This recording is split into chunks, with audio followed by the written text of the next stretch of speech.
నమస్తే, మా పేరు ఏ సురేంద్ర నాయుడు. మేము వంశం పారంపర్యంగా అనేక దీర్ఘ రోగాలను నయం చేసినటువంటి అనుభవజ్ఞులం. ఈ విద్య తాతల ముత్తాతల కాలం నుంచి కూడా మనకు అనువంశంగా సంప్రాప్తమైనది. దానికి ఆధారాలుగా అనేక గ్రంథాలను మేము పొందుపరిచినాం. మా పూర్వీకుల నుంచి వచ్చినటువంటి ఒక విజ్ఞానాన్ని మీ ముందుకు తీసుకురావడం జరిగింది. అదే షుగర్, మధుమేహం అని చెప్పబడే మహమ్మారి వ్యాధి. ఒక్కసారి వచ్చింది అంటే జన్మాంతరము ట్యాబ్లెట్లకే పరిమితం అయిపోవాలా. ఆ తర్వాత పొట్ట చుట్టూ కూడా ఇంజెక్షన్లు పొడుచుకున్న వ్యాధి పోక దానివల్ల వచ్చేటువంటి ఇబ్బందుల వల్ల ప్రాణాలే కోల్పోతున్నారు. అయితే ఒకసారి షుగర్ వచ్చిన వాళ్ళల్లో చాలా రకాలైనటువంటి ఇబ్బందులు ఉంటాయి. కొంతమందికి రేయి నిద్ర పట్టదు, అరికాళ్ళు మంటలు అంటారు. అదేవిధంగా రకరకాల సమస్య, తల తిరిగినట్టు ఉండడం, చాలా ఒళ్ళంతా నొప్పులు, రకరకాల సమస్యలతో బాధపడే వాళ్ళకు మన గృహ వైద్యంతో మన పూర్వీకులు మన ఇంట్లో నుంచే చేసుకునేటటువంటి ఒక గొప్ప విజ్ఞానాన్ని మీకు నేను తెలియజేస్తాను. ఇక్కడ చూడండి, తంగేడి అంటే బయట మనకు తంగేడి చెట్లు కనిపిస్తుంటే పసుపు పూలతో ఈ యొక్క తంగేడిని తెచ్చుకోండి. దీంతో పాటు ఇక్కడ చూడండి, వేప తెచ్చుకోండి. ఇది నీడన ఎండించుకోండి, ఈ రెండు కూడా. దీంతో పాటు నేరేడు గింజలు తెచ్చుకొని దాన్ని శుభ్రంగా కడిగి నీడన ఎండించుకోండి. మరొకటి మెంతులండి. మెంతులు కూడా ఒక రోజంతా నానబెట్టి మొలక కట్టి పెట్టి చిన్న మొలకలు వచ్చిన తర్వాత దాన్ని బాగా ఎండించుకోండి.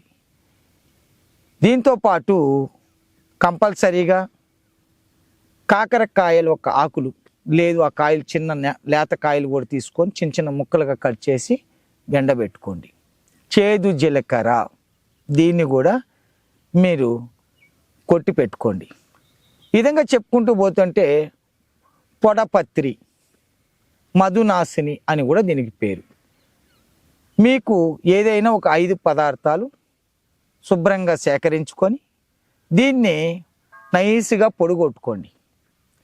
ఒక గాజు డబ్బాలో నిలువ చేసుకొని ఉదయము 5 గ్రాములు, సాయంకాలం 5 గ్రాములు ఖాళీ కడుపు ఉండంగా గోరువెచ్చని నీళ్ళలో సేవిస్తూ వచ్చారంటే షుగరు క్రమేణా తగ్గుతూ వస్తుంది. ఇప్పుడు మేము చాలా కాలం నుంచి మాత్రలు వాడేసామండి, ఇప్పుడు కూడా తగ్గుతుందా అన్నదానికి మా సమాధానం ఏంటంటే, ఇప్పుడు మీరు మాత్రలు వాడుతున్నారు, ఈ పొడిని కూడా తీసుకుంటూ మాత్ర కూడా వేసుకుంటూ కొంతకాలము, ఆ తర్వాత 2 మాత్రలు వాడేవాళ్ళు 1 మాత్ర, ఆ విధంగా క్రమేణా మాత్రలు కూడా వదిలేయచ్చు. దీని సైడ్ ఎఫెక్ట్ల వల్ల వచ్చంటే వేరే ఇంగ్లీష్ మెడిసిన్ మనం వాడే సైడ్ ఎఫెక్ట్ల వల్ల మగవారిలో లైంగిక సమస్యలు ఏర్పడుతున్నాయి, కిడ్నీలు పాడవుతున్నాయి, లివర్లు పాడవుతున్నాయి, అనేక రకాల సమస్యల వల్ల జీవం కోల్పోతున్నారు. మన ప్రకృతిలో దొరికేటువంటి ఇటువంటి మూలికలతో ఎటువంటి సైడ్ ఎఫెక్ట్ ఉండదండి, బాగా గుర్తుపెట్టుకోండి. ఇది 1 రోజు 2 రోజులు తీసేసుకొని నేను వదిలేస్తానంటే కుదరదు. కొంతకాలం బాగా వాడినప్పుడు మాత్రమే దీంట్లో ఇటువంటి సమస్య అనేది పోతుంది. కాబట్టి ప్రతిరోజు ఆహారం మనం ఎలా తీసుకుంటామో ఈ మందును కూడా అదే విధంగా తీసుకుంటూ వచ్చారంటే మీకున్నటువంటి సమస్య ఖచ్చితంగా పోతుంది. మేమైతే కొన్ని రకాల భస్మాలండి. ఇప్పుడు శిలాజిత్ భస్మము, పటిక భస్మము, దీంతోపాటు కాశీస భస్మము, లోహ భస్మము, మండోర భస్మము, ఆచిర కాశీస భస్మము, ఇలాంటివి తెచ్చి నూరి చిన్నటి గోళీలు చేసి ఉంటాం. ఇవన్నీ ప్రతిరోజు కూడా సేవిస్తూ వచ్చారంటే మీకున్నటువంటి ఈ సైడ్ ఎఫెక్ట్ల వల్ల కానీ, రక్తం చిక్కట పడడం వల్ల కానీ, రక్తహీనత వల్ల కానీ, అరికాళ్ళు మంటలు ఉండడం కానీ, కండ్లు మంట ఉండడం కానీ, అన్ని రకాల సమస్యలకు చెక్కు పెట్టుకోవచ్చు. ఇది కూడా నిదానంగా క్రమేణా పూర్తిగా నివృత్తి జరుగుతుంది. మీరు స్క్రోల్ అవుతున్నటువంటి నెంబర్కు మీరు ఏదైనా సందేహం ఉంటే నేరుగా కూడా మమ్మల్ని కలవచ్చు, వచ్చి నేరుగా మీ సమస్యకు తగినటువంటి చూర్ణం కూడా మా వద్ద లబ్ధి పొందొచ్చు. కాబట్టి ఇటువంటి సమస్య నుంచి ఉండేవాళ్ళు స్క్రోల్ అవుతున్నటువంటి నెంబర్కి ఫోన్ చేసి మీకున్నటువంటి సమస్యను తెలియజేసి దూర ప్రాంతాల్లో ఉన్నటువంటి వాళ్ళకు పంపించడం కూడా జరుగుతుంది.